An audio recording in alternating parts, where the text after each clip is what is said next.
Friday we chat about sort of well-being, and we have different topics every week, and this week it's all about running.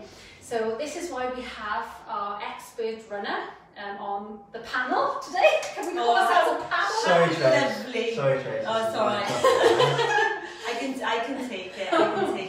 How lovely to have Adam. It's always nice with a bit of eye candy on a Friday. Exactly. So I thought it'd be really nice to have the three of us here chatting today, because running means different things to each of us, doesn't it? Different things to different people, isn't it? Yeah, and we want to sort of say how running has helped us personally, and maybe that will inspire some of you to maybe get your trainers on and get running. Get those trainers on. Yeah, exactly. So from a personal experience, in fact I just tell you my own sort of experience with running, I've used it very much for mental health and for releasing stress, and certainly dealing with horrible feelings like anger. Me too. When I was going through my divorce, there was a lot of feelings of anger and frustration and all those nasty feelings that come up. And what it really helped with me was that if I went for a nice quick run, pound the pavement. Yeah, and it'd be even better if it was raining. If it was raining as well, and I'm pounding the pavement, it would make me feel so much better. And on many occasions I've ran and just been, swearing or grunting or I wouldn't want to run past you. I know. I have tried to do it where there's nobody around, because they're like, what on earth is going on with her? But sometimes you let out a bit of a or a, one of those. And you get back and you feel so much better. Now, don't say you haven't done that, because I know you've done that too. I haven't said it. I'm the only non-weird person in this room. No, I have actually. I cried. Oh, yeah. Cried all the way up to Blackmill and all the way back. Oh. I don't know whether that was because I was hurt. my legs were in bits. Oh, possibly. Go on, sorry. But I think that, from that side of things, running has really helped me. But also from a, stress relief to, there's so much going on. So actually going out and having a moment to myself, peace and quiet, being somewhere in the countryside as well, where you're just surrounded by nature and you're not coming across any people, that can do me the world of good. I just feel so much more relaxed and calmer, and it just releases any stresses and tension. Yeah, clears your head. Yeah. So I very often now go for mindful runs. So as I'm running, I'm just in the moment. I'm not thinking about anything. Yeah. I'm just letting all of that go and just taking all that in. So I think that makes you feel better as well once you just having a bit of fresh air and being in nature. There's proven, it's proven, scientifically proven that nature does help you to obviously overcome feelings of stress. You put it all together and you've got it all adds up, doesn't it? Being outside having fresh air always makes me feel much better anyway, and then you've got the fact that you're actually releasing those endorphins and you're doing something physical. It all adds up to making you feel that much better when you get back in. Even if I've gone when I really haven't wanted to go, really the last thing I want to do, and I felt so much better when I got back. It's just, I think he's sticking to it for me, but it's proven, isn't it? Scientifically proven that aerobic exercise, because it releases endorphins, it actually helps with feelings of mild to moderate depression and anxiety. So it's, that is the advice from the experts, from health experts. If you go to your GP with any kind of anxiety, depression, low mood, they will recommend exercise.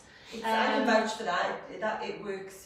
But running, people talk about that sort of running high, don't they? They talk about a lot of runners just, they sort of feeling that they get after. A lot of people get addicted, don't they? Yeah, there's loads of people that are addicted. I suppose on the other side of things, people can use it as, when it does become addictive, there's that need to do it to feel better, and then maybe the guilt if they don't do it, and then they feel worse. So you've got to get the balance right, haven't you? Because I guess with you, if we talk about sort of your running at, I'm sure, just on what Tracy just said then, there are some sessions that you're not going to feel great about because you haven't hit what you were meant to hit that day in terms of training. So it can have that opposite effect if you're, we've just talked about running for enjoyment, recreational, that feel-good factor. Different for you, it's completely different for you. Yeah, I think for me, there'll be days where I wake up and go, I've got to proper hard session here, like,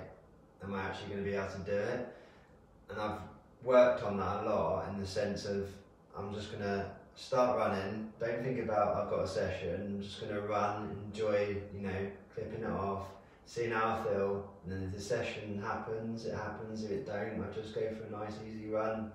But I enjoy it either way, but it's preparing that body rather than going, I've got a hard session, I feel pretty knackered here, don't think I'm going to do it. You change that mentality to because if you put that negativity in, it's like starting a day's work and saying, oh, it's going to be a long day. Yeah. If you think it's going to be a long day, then it will be a long day. So if you take it a little bit easier on yourself and say, do you know what? And you're probably like this thing that you said on the couch going, oh, I've got to go out for a run. But if you think of it in another way, a sense of, how am I going to feel when I get back? Yeah. What do I normally feel like? Yeah. The buzz I get when I'm doing it. Yes, my body hurts a little bit when I'm doing it, but that's the whole adjustment of, you know, training your body. But I think. But is this something that you've learned over the years? Because I'm sure, you know, a while back it wasn't the case. Yeah, I think since we've done a lot of this, you know, the mindfulness and meditation stuff, being in tune with your body a little bit more.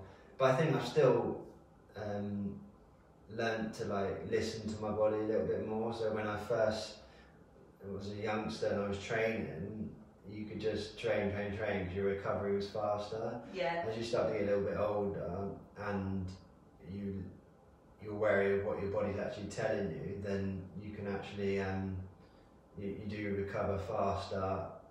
Like, but you have to give yourself a little bit more recovery days. Yeah, but you're, in terms of that sort of low mood that we were talking about, I mean, you have experienced that on many occasions, haven't you? Where, you know, low mood has come in, even though you've exercised, so theoretically you're exercising, so your endorphins are there, so you should feel good, theoretically. So you're doing that, but actually you don't feel so good because you haven't you set yourself achieved your goal. Yeah, you set yourself these targets before the session. You're like, I'm going to hit that time, hit that. You know, you're giving your body, your mind, all these different information. Then you get on the treadmill, you're like, oof, is this going to actually happen? And then you miss a couple of reps, or you have to decrease the speed. And I get off, and I'm just beating myself up rather than going, I gave it a try, I completed this much, that's pretty damn good anyway.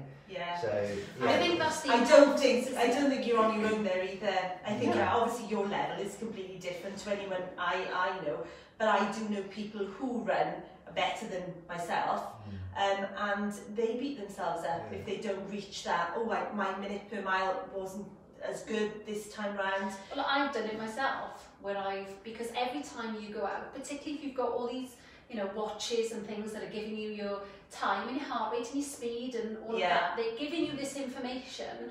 So you can be, I was at one stage a little bit obsessive throughout the run. I'm going, oh God, I'm going too slow here. Or, you know, why is my heart rate doing that? Oh, I must be losing fitness. And it does get you, and then you end up going out thinking, right, I have to run so many K or so many miles, I have to run at this speed, and you're not giving yourself that sort of pat on the back for, hang on now, you know, it's the end of the week, you've had a really long week in work, you're tired, you may not have slept properly, you could have been up with your kids in the night, you may be coming down with a bit of a cold. There's loads of different reasons. You may not have eaten properly, and so your fueling hasn't been there. Fueled properly. And so on any given day, at any time of the day, you can be just a little bit off, a little bit flat, and not, you know, being at your best. You should give yourself credit for getting out there. Yeah. So I think whatever you do, not getting obsessed with, you know, what the watch is and I haven't got one. I don't use mine anymore. I was going to get one, but I went through a stage of basing it on this, right? So I would put the food in the oven, and I knew it took 30 minutes. No, because I get really hungry after I've gone for a run. So I would put my food in the oven, and I knew it was going to be 3 minutes, and I think Tea's ready. I've got to get around there, otherwise I'm going to have burnt chips. No, not chips. Salad.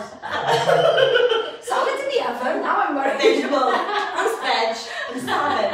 My roast vegetables and salmon, which that's why she's running, so she can have her chips. I like the salmon, but no, I used to base it on how long the food would take to What happened if you got a stitch or something? Would they ban? I'd still get back for that grandma. I was getting back.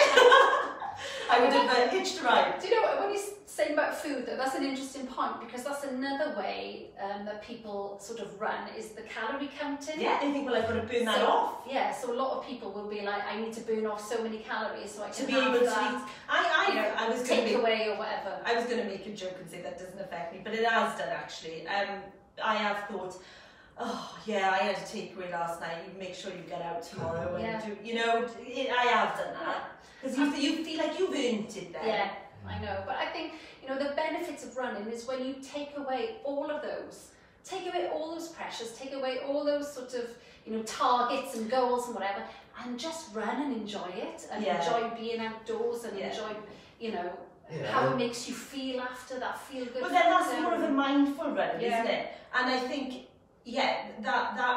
that's what I do now. And I've done all of the other nonsense, but that's what I do now. I have a mindful run, and I give myself credit for getting out there. And anyone can do that, no matter what your age. Anyone can get out. Right. You can do a little walk, jog. You can do little intervals like that. You don't have to run the whole thing. So you just have these little spurts, and that's. Well, I didn't feel great the other day, and I did it on the estate here, and I did more of an interval thing because I just couldn't. Keep the my stamina. I just didn't feel brilliant, but I still wanted to run.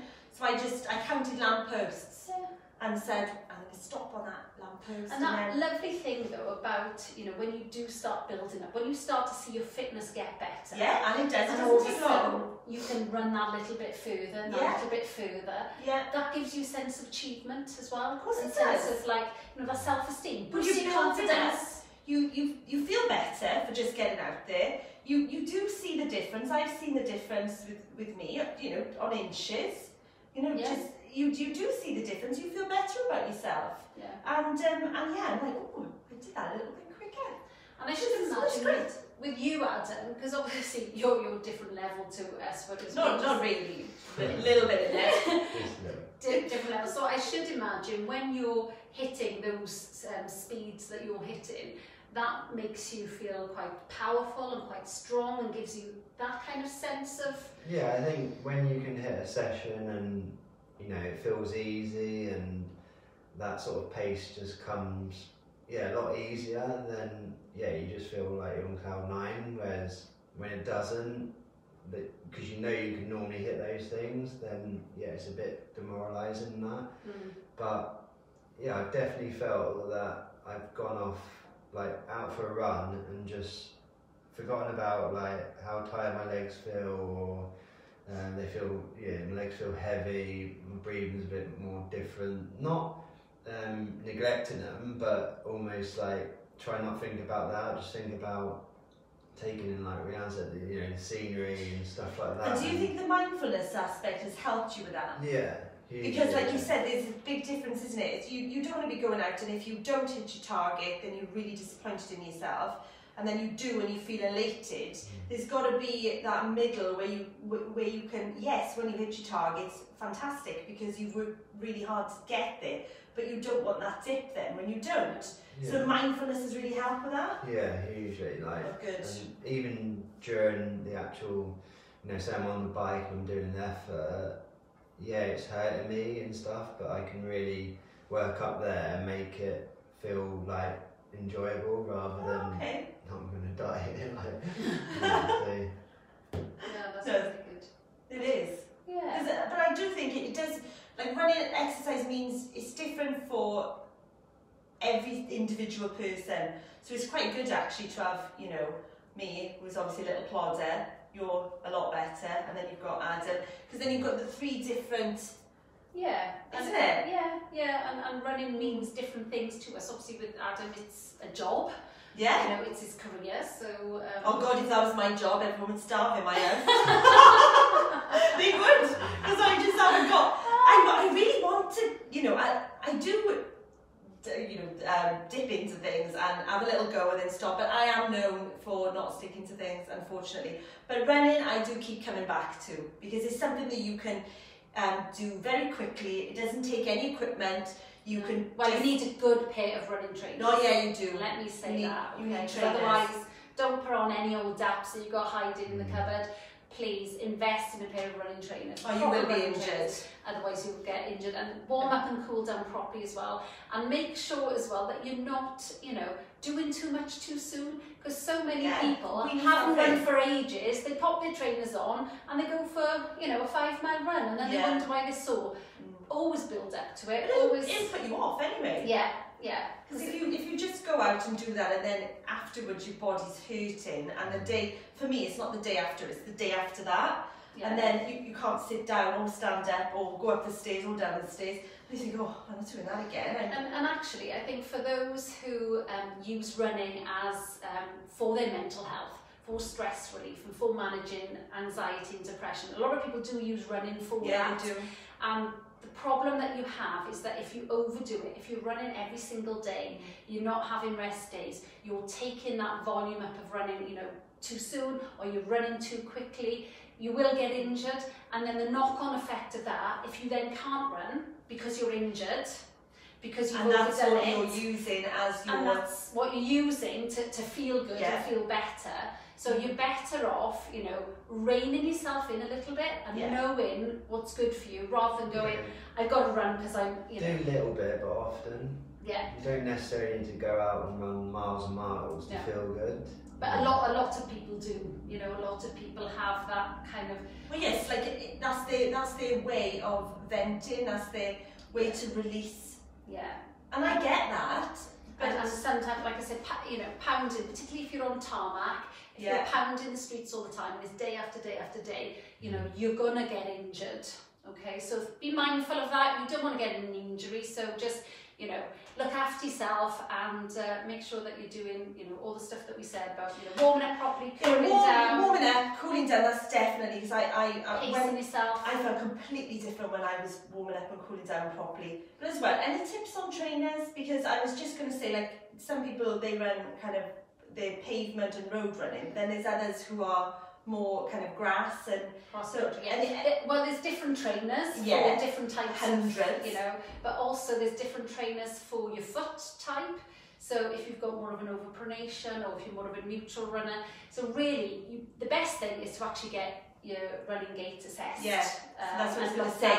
That's what you would advise for a new runner, for someone. Yeah, that's what I did. Yeah, and then I, you know, had the trainers that suited my feet. Yeah, and very often you need half a size or a size bigger. Size bigger for me. Yeah, when you're running, so don't go for the same size as your shoe size. You know, your shoe size you need a little bit bigger. That's a good tip actually, because I didn't know that. Different makes have different widths as well, so if you've got a wide foot, you need to make sure that you go for a make that's got more of a wide foot to them. Otherwise you're going to get blisters and black toes and things like that. Yeah, so, and that's the equipment that you need, isn't it? Yeah. That is the one thing. So invest in a good pair of trainers, and then make sure warm up, cool down, and that you're pacing yourself properly as well, not overdoing it. And make sure you've got those rest days, okay? They're really, really key. Give your body a rest. I have plenty of those. I don't have enough. No, you don't have enough. Because how many days do you run a week? Like how many? 6, 5 to 6, yeah. 5 to 6, yeah. So there's definitely one day that you don't run. 1 or 2 days a week. 1 to 2, yeah. 1 to 2 days a week that you don't run. And just behind you add on 1, 2. Well, I hope you found it useful today anyway, chatting about running and the benefits of running, and maybe we've inspired some people out there to get running. You know, it is for anyone of any age. Yeah, build up, because you don't, I'm not a runner, but you jog, walk. Yeah, you can start, build up nice and slow, stretch, and you feel amazing after it. I do, when I force myself to go. Right. So have a good weekend, everybody, and we'll catch up with you next week. See you next Friday. Yeah. Bye. Choo choo.